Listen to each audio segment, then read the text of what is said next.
Well, Shabbat Shalom. And Mazel Tov to Spencer on a job beautifully done. Spencer, you shared so much meaningful Torah this morning. I want to thank you for that. And it is a privilege to follow your lead as I share a few reflections of my own on the portion. A woman with a voice is, by definition, a strong woman. But the search to find that voice can be remarkably difficult. Melinda French Gates, philanthropist, businesswoman, and longtime advocate for women and girls. These words are on my mind this morning on this, the day after International Women's Day, a day reserved for lifting up the voices of women and honoring the visible and often invisible work they do all over the globe. While the day calls upon us to celebrate the strides women have made for equal rights, for pay parity, and for inclusion, there's still yet so far to go. Women are still paid less than their male counterparts. They're still not equally represented in boardrooms or the halls of government.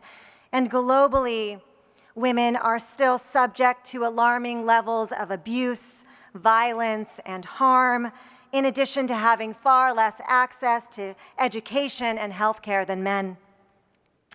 And so, even as we honor female voices of progress, we recognize there are so many voices still silenced, still waiting for us to find them, hear them, and heed them. Today, as we open our Torah to Parashat Vayakhel, chanted so beautifully by Spencer, we embark on a journey to excavate the female voices embedded within. In this portion, unlike many other places in our Torah, the voices of women are there, though their presence is subtle and almost imperceptible. A quick scan of our verses, and we might miss them altogether. But if we slow down and look carefully, we'll find them.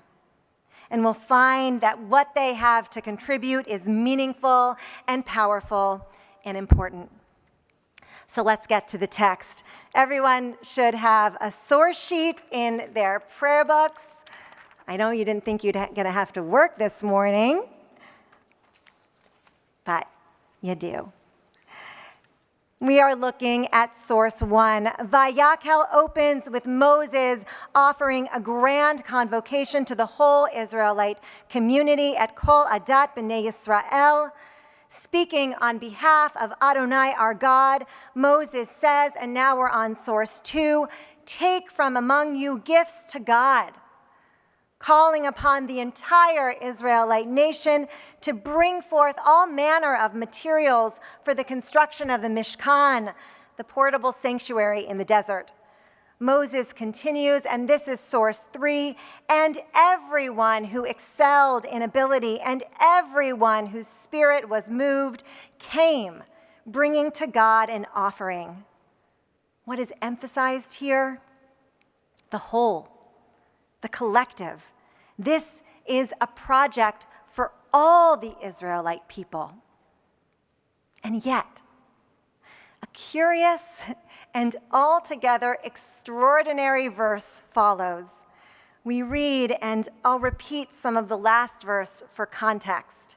And everyone who excelled in ability, and everyone whose spirit was moved came, bringing to God an offering. And now look at source 4, men and women, all whose hearts moved them, all who would make an elevation offering of gold to God, came, bringing brooches, earrings, rings, and pendants, gold objects of all kinds. If it doesn't sound extraordinary yet, it will. First, the million-dollar question. In a text like our Torah, a text that is so precise, so intentional and so economical and efficient, why the need to explicitly mention ha'anashim al hanashim, the men and women who participated in this collection, when it was already mentioned above that everyone participated? Doesn't everyone imply both men and women?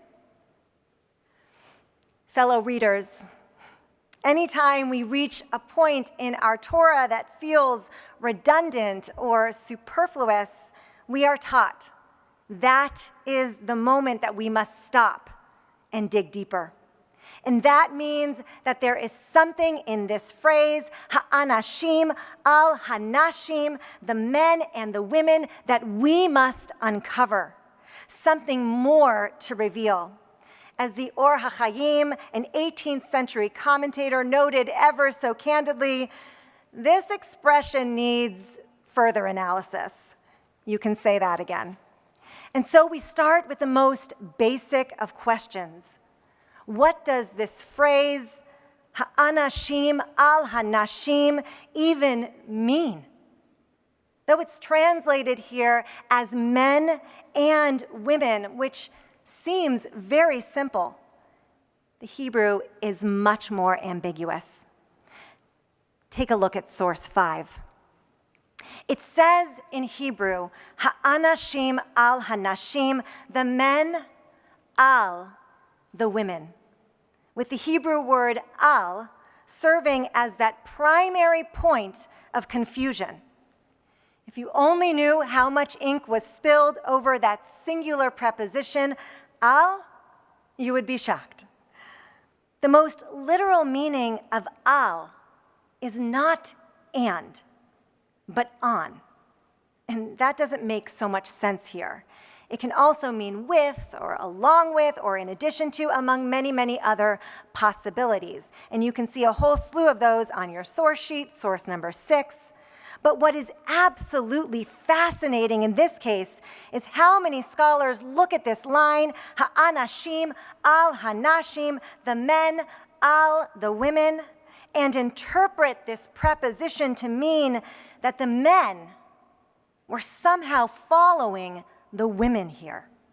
That is, al, this preposition implies that here the women were the primary actors and that the women were the ones leading the charge in this massive donation drive for the Mishkan. Take a look at just a few examples. Medieval scholar Ibn Ezra wrote on your source sheets, number 7, this phrase, ha'anashim al hanashim, should be read, the men as well as the women. That is, the women brought their gifts, and afterward, the men did so. He continues, others take the Hebrew idiom to mean that the men came at the women's request. As a side note, contrary to popular belief, Israelite women did have their own possessions, and they could donate them as they saw fit. And now back to source 8. The Tur Ha'aroch, a later medieval commentary, explains this phrase, ha'anashim al hanashim, as the men came together with the women. And the meaning of the word al, he says, al hanashim, is that the men played second fiddle to the women, who had been the primary movers in getting this whole project of building the Mishkan off to a flying start.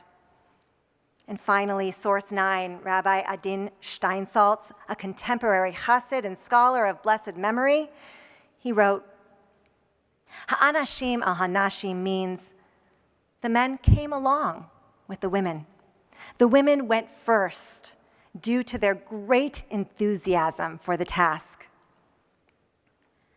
Now, it may not feel wildly revolutionary right here and now, but in the world of our Torah, so much of life fell in the domain of men, and women were so often excluded.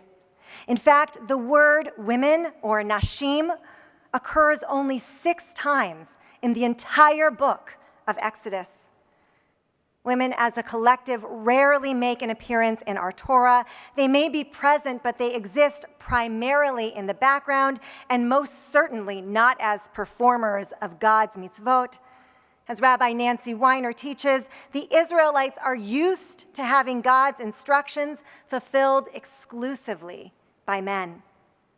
And yet, that changes in this portion, and not only in the piece we studied, but in other places in this portion too.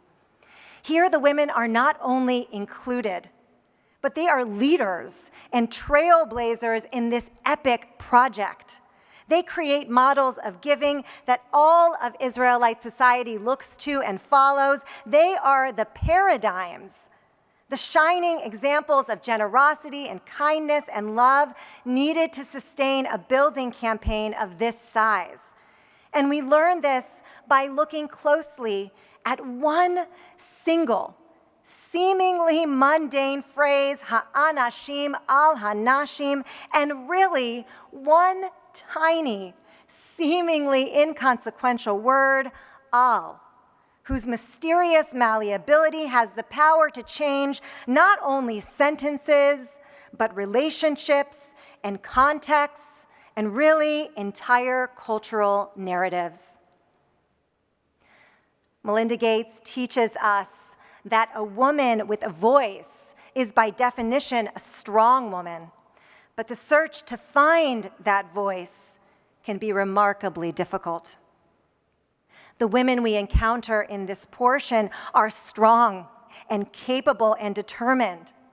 But it is only when we search to find their voices that we see who they truly are. This is not only a commentary on Exodus, it's a commentary on life. In the wake of International Women's Day, it is critically important to lift up the voices of women who might otherwise be overlooked or forgotten in our tradition. These ancient women only breach the surface when we care enough to seek them out and raise them up. But what about the forgotten women of today? What about the overlooked, the disregarded, and the too often ignored women of the present? I'm speaking of Naama, Judy, Noah, Romy, Arbel, Carmel, Maya, Aiden, Inbar, Doron, Liri, Daniela, Shiri, Shani, Karina, Amit, Agam, Ofra, and Emily. These are the 19 women still in Hamas captivity, 5 of whom have been declared dead, and 14 of whom are presumed to be alive and suffering in the most unimaginable and horrific of ways. They have voices too, but their voices have been silenced. And so we must search and search on their behalf to find their voices and restore them. Even though the search is remarkably difficult, we cannot let up. We cannot back down, and we cannot give up this fight. On this International Women's Day, may the search to uncover the women of our past guide us in rescuing the women of our present. Our hostages desperately need our support, our commitment, and our advocacy, and we need their voices back in our lives. May they be returned swiftly and safely, and may they know, even now, that they are endlessly and unconditionally loved. Ken Yehi Ratzon, bring them home.